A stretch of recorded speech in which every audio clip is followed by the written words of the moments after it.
दोस्तों 12 सितंबर 1965 की रात पाकिस्तानी B-57 बॉम्बर की 2 शिप फॉर्मेशन को इंडिया की अंबाला एयर बेस पर अटैक करने का ऑर्डर मिलता है।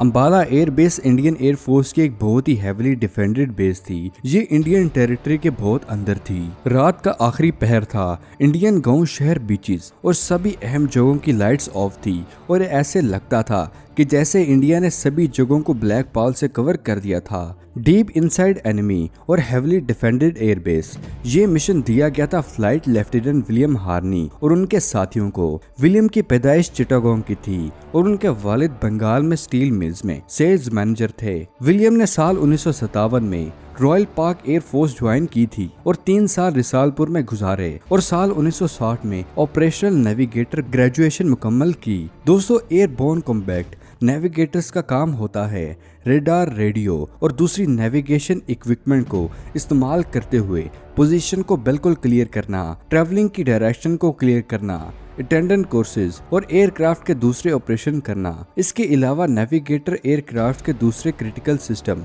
जैसा कि सर्विलेंस, कम्युनिकेशंस और इलेक्ट्रॉनिक वॉरफेयर और दूसरे वेपन सिस्टम को ऑपरेट करता है। ग्रेजुएशन के फौरन बाद विलियम हार्नी को नंबर 6 स्क्वाड्रन में भेजा गया, जो कि इनकी पेरेंटिंग यूनिट है। विलियम हार्नी बहुत इंटेलिजेंट और हार्ड वर्किंग नेविगेटर थे और ये उन्होंने बहुत ही कम अरसे में कर दिखाया था। इसी वजह से इनको state of the art bomber B-57 की कन्वर्जन के लिए सिलेक्ट कर लिया गया। कन्वर्जन कोर्स को मुकम्मल कर लेने के बाद इन्होंने नंबर 31 विंग मरीपुर को ज्वाइन किया और साल 1965 की जंग तक वही रहे। जंग के दौरान 12 सितंबर की रात को विलियम और उनके साथियों को इंडियन की अंबाला एयर बेस पर अटैक करने का ऑर्डर मिलता है और ये 2 B-57 बॉम्बर्स की फॉर्मेशन होती है। एक बॉम्बर पर स्क्वाड्रन लीडर नजीब खान और लेफ्टिनेंट विलियम और दूसरे बॉम्बर पर विंग कमांडर नजीर लतीफ और उनके navigator squadron leader Aurangzeb Khan होते हैं। दोस्तों, अंबाला पर अटैक करना इसलिए जरूरी था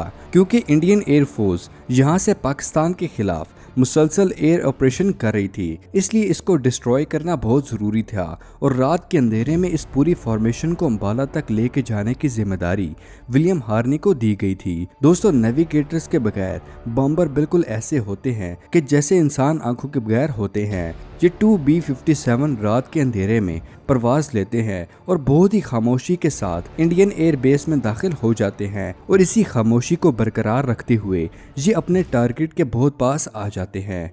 विजिबिलिटी कंडीशन बहुत ही ख़राब होती है, जो कि नेविगेटर के लिए बहुत ही चैलेंजिंग सिचुएशन होती है। जब नजीब अहमद खान और विलियम हार्नी का बॉम्बर इनिशियल पॉइंट पर पहुंचता है तो नजीब अहमद खान गर्द की मोटी सी तह में जेट को नीचे लाना शुरू कर देते हैं। टारगेट पर पहुंचने से पहले विलियम हार्नी फॉर्मेशन को फाइनल चेक्स कैरी आउट करने का कहते हैं। टारगेट अब 1 मिनट के कम फासले पर था और विलियम फाइनल काउंटडाउन शुरू करते हैं और जब ये टारगेट के बहुत ही क्लोज हो जाते हैं तो एक लहर विलियम के पूरे जिस्म में दौड़ती है। वो सब कहानियां जो उन्होंने अंबाला एयरबेस के बारे में सुन रखी थी कि ये कितनी हैवी डिफेंडेड एयरबेस है, वो सब बातों को सोच रहे थे। विलियम अपनी इन सोचों को झटकते हैं और फौरन बम्बिंग चेक करते हैं और जब जेट टारगेट पॉइंट पर अप्रोच करता है तो विलियम टारगेट के विजुअल को पिक करने की कोशिश करते हैं, लेकिन कंप्लीट ब्लैकआउट की वजह से इनको विजुअल नहीं मिलते और नाकाम रहते हैं। अभी ये टारगेट विजुअल पिक करने की कोशिश कर ही रहे थे कि इसी लम्हे वो देखते हैं कि आसमान रोशन होता है और ये एंटी एयरक्राफ्ट गन्स का फायर था जिनके ट्रेसर राउंड ने अटैक कर दिया था। नजीब अहमद खान अपने जेट को इस फायर से बचाने में लगे थे और विलियम इस हैवी फायर के बावजूद अपना टारगेट ढूंढ रहे थे और आखिरकार इनको एयरक्राफ्ट हैंगर्स नजर आ गए, जो कि इन्होंने फायर की पोजीशन और चांद की रोशनी से अंदाजा लगाया था।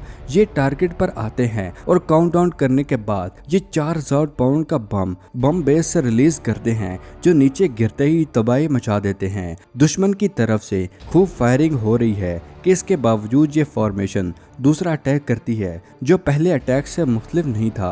2 से 4 अटैक्स करने के बाद ये इंश्योर हो जाता है कि ये एयरबेस मुकम्मल तौर पर तबाह हो चुकी है। हार्नी फ्यूल का अंदाजा लगाते हैं और पायलट को वापस जाने का कहते हैं और इस तरह ये फॉर्मेशन हेविली डिफेंडेड एयरबेस की कहानी को खत्म करके वापस पाकिस्तान आ जाते हैं। लेफ्टिनेंट विलियम हार्नी अंबाला के अलावा पठानकोट, आदमपुर, हलवाड़ा और जोधपुर पर भी अटैक करने जाते हैं। इन सब मिशन में इनकी नेविगेशन एक्यूरेट होती है, जिसकी वजह से ये मिशन कामयाब हो जाते हैं। इस जंग में विलियम हार्नी 14 मिशन करते हैं और सभी मिशन बहुत ही अहम होते हैं। इन मिशन को वॉलंटियर चूज करते हैं। इन मिशन के दौरान इनका हाथ भी जख्मी हो जाता है। इनकी हिम्मत और जुनून को देखते हुए पाकिस्तान की तरफ से सितारा जुर्रत के एजाज से नवाजा जाता है। साल 1971 की जंग में विलियम हार्नी ने तो हद ही कर दी थी। ये अभी तक के टॉप क्लास नेविगेटर बन चुके थे और जब जंग शुरू हुई तो इन्होंने हलवाड़ा, आदमपुर, पठानकोट और जोधपुर बम्बिंग मिशन किए थे। मगर इस बार इन्होंने एक ऐसा मिशन भी किया जहां आज तक कोई भी पाकिस्तानी जेट नहीं पहुंच सका। ये एक किस्म का बहुत ही जुनूनी पन था और ये मिशन आगरा के पास एयरफील्ड पर स्ट्राइक करना था। ये कहना बहुत ही आसान है दोस्तों, मगर ये लॉन्ग रेंज स्ट्राइक मिशन था जो आमतौर पर B-57 के स्ट्राइक कैपेबिलिटी से बहुत आगे का था। इस मिशन के लिए एक प्लानिंग की जरूरत थी जिसमें फ्यूल का हिसाब और लोडिंग प्लानिंग भी शामिल थी। इंडिया के दिल्ली से आगे का ये टारगेट खूब खतरनाक था और ये टारगेट अभी तक की सबसे ज्यादा डीप इनसाइड टेरिटरी में था। इस मिशन में एक छोटी सी गलती एक बहुत बड़े डिजास्टर में तब्दील हो सकती थी, जो कि PAF जंग के दौरान अफोर्ड नहीं कर सकती थी। इस मिशन को विलियम हार्नी ने बहुत ही अच्छे अंदाज और इख्तियार के साथ प्लान किया और इनके साथ स्क्वाड्रन लीडर यूनुस थे। क्रू ने डिसाइड किया कि रात 8 बजे अंधेरा होते ही मिशन के लिए परवाज ली जाएगी और ऐसा ही हुआ। टेक ऑफ करने के बाद ये अकेला बम्बर एक सुसाइड मिशन पर रवाना था। ये खामोशी के साथ इंडियन एयर स्पेस में दाखिल हुए। विलियम हार्नी की एक्यूरेसी और चांद की रोशनी ने चीजें इनके लिए और भी आसान कर दी थी। जब ये टेरिटरी में दाखिल होते हैं तो ये ऑलरेडी डेक लेवल पर प्रवास कर रहे होते हैं। जब ये आगरा के पास पहुंचते हैं तो यूनुस और हार्नी एक लम्हा एरियल व्यू लिया।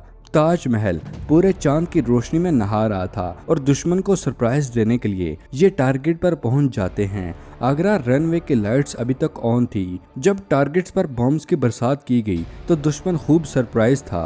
दुश्मन ने कभी गुमान नहीं किया था कि पाकिस्तानी पायलट्स यहां तक भी पहुंच सकते हैं। जवाब में एंटी एयरक्राफ्ट गन्स की बरसात भी हुई थी दुश्मन की तरफ से, मगर पाकिस्तानी बॉम्बर्स ने पहल की थी, इसलिए टारगेट तबाह हो चुका था। और फिर B-57 प्लान कंप्लीट करने के बाद वापसी के लिए मुड़ा और डेक लेवल पर ही प्रवास करता हुआ पाकिस्तान एयर स्पेस में दाखिल हुआ। पाकिस्तान एयर स्पेस में दाखिल होने के बाद इन्होंने हायर लेवल पर प्रवास की और सेफली अपने बेस पर पहुंच गए।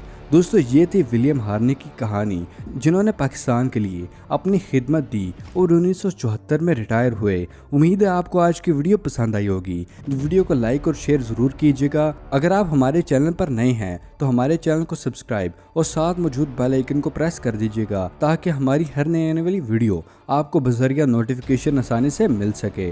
मिलते हैं अगली वीडियो में, तब तक के लिए अपना और अपने प्यारों का ख्याल रखिएगा। शुक्रिया, अल्लाह हाफिज़ दोस्तों।